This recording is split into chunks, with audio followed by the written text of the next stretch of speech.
এখন জ্বলছে, কিন্তু জনগণ ঋণের দায়ে ডুবে আছে। কথা বুঝছো? তো আমি মনে করি যে কষ্ট করে থাকা ভালো ঋণের দায় না নেওয়ার চেয়ে। এখন আমরা ঋণের দায় নিয়ে বসে আছি। আমরা তারপরে ওই থেকে দমন করে যে আমি পলিসি তৈরি করছিলাম, 5 বছর তো ছিলাম, আমরা তো 17 বছর ছিলাম না। 5 বছরে একটা মিনিস্ট্রির সব ঠিকঠাক করতে, বাংলাদেশ আমি ঠিকঠাক করতে টাইম লাগে।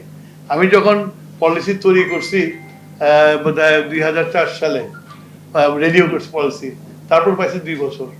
তো তখন তো ওই টেন্ডারে যে শেষ করতে পারিনি, কিন্তু যে পলিসি করে গেছিলাম তাহলে দায়ের মধ্যে পড়তো না যে 35% বিদ্যুৎ যাবে প্রাইভেটের হাতে, 65 গভর্নমেন্টের থাকবে। কারণ দেন গভর্নমেন্ট উইল বি সিচুয়েশন যে কন্ট্রোল করতে পারবে। এখন তো আমার কন্ট্রোল নাই, এখন তো 82% হলো প্রাইভেটের হাতে। তো আমি জনগণের যাতে লোড না হয় সেই জন্য এভাবে পলিসিটা করছিলাম, তারা মানে নাই, কাম করে গেছে। এখন এটার দায় আমাদের নিতে হয়েছে আর কি। এই যে এত টাকার দায়, আমার বিদ্যুতের দামও বাড়াতে পারবো না। কি বুঝলেন ভাই?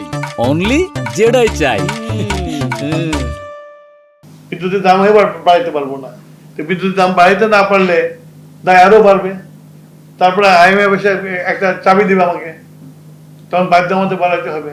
সেই জন্য এসব হওয়ার আগে আমরা চেষ্টা করতেছি যাতে একটা উইন উইন সিচুয়েশনের মধ্যে নিয়ে আসতে পারি। দেখা যাক কি হয়, সবার সাথে নেগোশিয়েট করতে হবে। যেসব পাওয়ার স্টেশনগুলো দিয়ে গেছে, এগ্রিমেন্ট করে গেছে,